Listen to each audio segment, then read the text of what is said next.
Hello and welcome to another set of turns of Dominions 5. We are playing today as Pangea in our Disciples game. We're jumping into turn 14. And let's see what it has available for us. We got some money from Satis. Satis had gotten a large number of plus income events, and they were having a hard time spending it all, whereas we can very happily spend every last penny they give us in general. We finished Alteration 2 on our way up to all 3.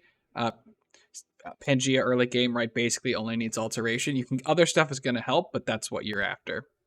We found a Druid's Grave and a Garden of Frozen Flowers, which I believe are a Nature and a Water Gem. So that's nice. No sights here.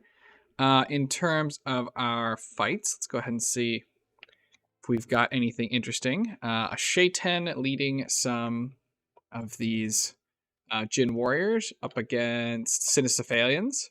Sinicephalians can be a little dangerous. They're going to jump in there. I think the main thing to watch is what the Shayten does, because as we've seen, I believe that's how Ubar mostly ends up losing parties, is when his caster has something, or his leader has something happen to it. But let's go ahead and see. He's just chilling back there. But here comes some Sinicephalians. He's going to jump in and immediately get killed. And there goes the raiding party. And there goes a Shayten. So that's pretty unfortunate. I don't remember. He was naming a bunch of these eventually. I don't know if these were named at this point. No. That's just a generic name. We have a battle. No, we don't. We are pinging a throne. And we can see there are some lore masters and sages. Should be relatively easy, right? The troops here are pretty garbage. Only one real caster to speak of. He's got a lot of astral, but that doesn't summon elementals. You know, he could theoretically do some weird stuff, like Light of the Northern Star, and then these goofballs could like power the spheres, but I'd say it's unlikely. So yeah, I'm not too worried about, I think we could pretty easily take this. And where is that? That is internal to us, mostly. It is sort of near Sorrow here, although we currently have it completely closed off. Ubar defeats some heavy cav. We have a battle here. We've put together a couple groups because we're going to try and take out these elephants.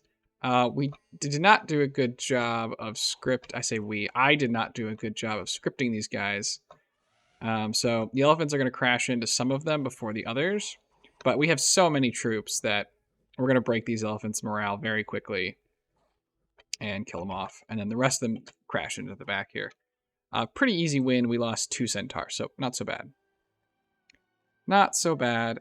Satis takes a hard-fought victory over some tougher independents. It got some undead, and they've got this this necromancer. Probably going to make, a decent number of skeletons. And Satis kind of has garbage here, right? I mean, these are mercenaries. These are mercenaries. He does have his god, who is not garbage, but the rest of what's happening here is pretty low quality chaff. So we'll fast forward. I guess we already sort of spoiled the ending, but mostly we're just going to see the god lightning bolting people.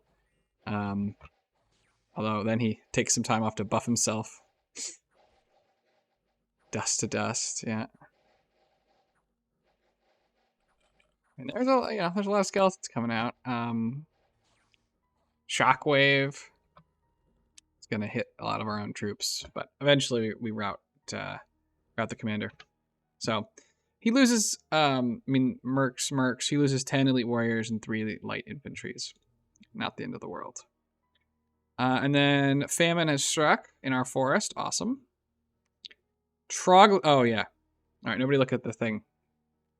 Troglodytes have hit Ubar, who was moving his god out to site search. So we'll see how this goes. There go the birds. Birds do not get a lot done. I think this is just like the PD or whatever, for the most part.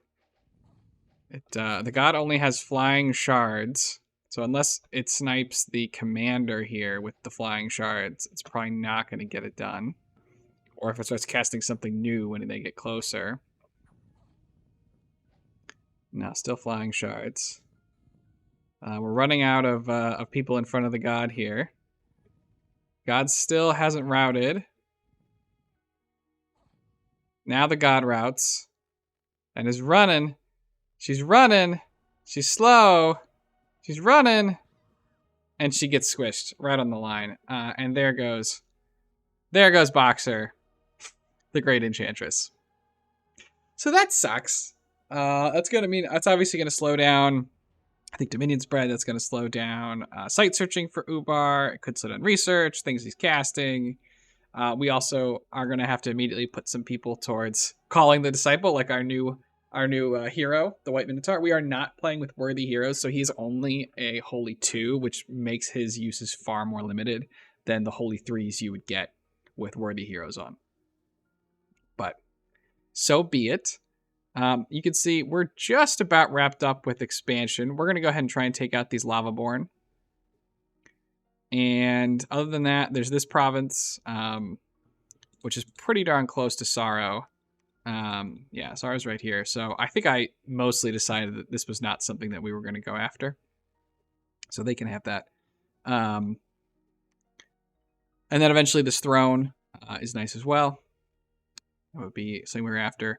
But besides that, we're growing another fortress. We're sneaking around so we can grow more fortresses in the various forests that we have access to. We have plenty of nature gems for now. We're going to go take this Lavaborn out. And we're going to go ping this throne as well. This one looks a little bit stronger. Bear warriors or whatever. But there's also Vine Men, Earth Gnomes, and Vine Ogres. And the Great Mother is a large unit in a lot of ways. Here is the tragic spot of the death of Ubar's god. So definitely he has a little bit more expansion to do here, just sort of filling out. Same, the Cynocephalians can go. And Satis pretty much done as well. So we've pretty much reached the end of expansion here on turn 14. And the question now is, what do we want? What do we want to do? So we're sort of a scaling. We pick these nations to scale, right? We have great scales for the other people and okay scales for me. These are about the best we could afford with the needs we have, including a dormant god for Ubar. And so we're not necessarily eager to get into like a first war one-on-one. Just because we could run into powerful sacreds, we could run into all kinds of issues in general, right? The centaurs are strong, but yeah, and Ubar is online, so we're just about past being rushed, right? We really haven't been rushed.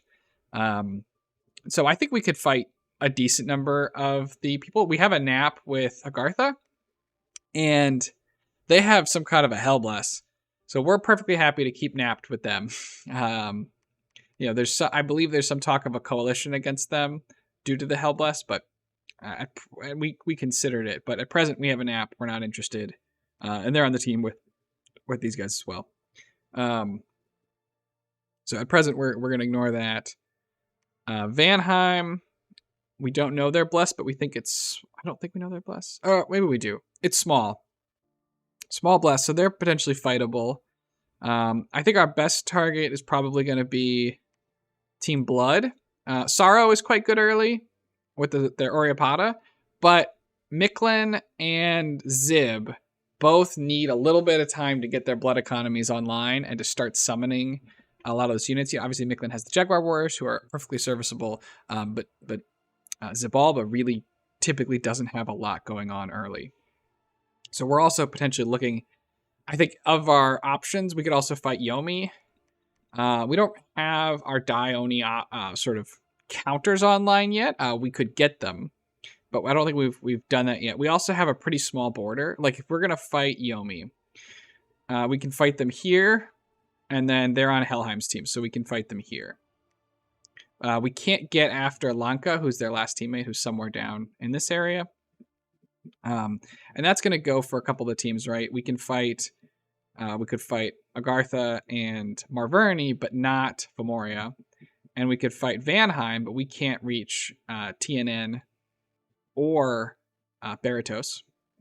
And then Sarmatia, Mictlan, and Zib, we can fight them all at the same time. So again, there's pluses and minuses. Having those large borders, if we think we can win, it's going to help us win quickly. It's going to help, we're going to be able to, if Satis thinks they can beat Sorrow, if I think I can beat Zib, and if Ubar thinks they can beat Mictlan, we can do it a lot faster. We have a lot more axes to attack on. But it also means, right, that we're going to be fighting essentially a series of one-on-ones.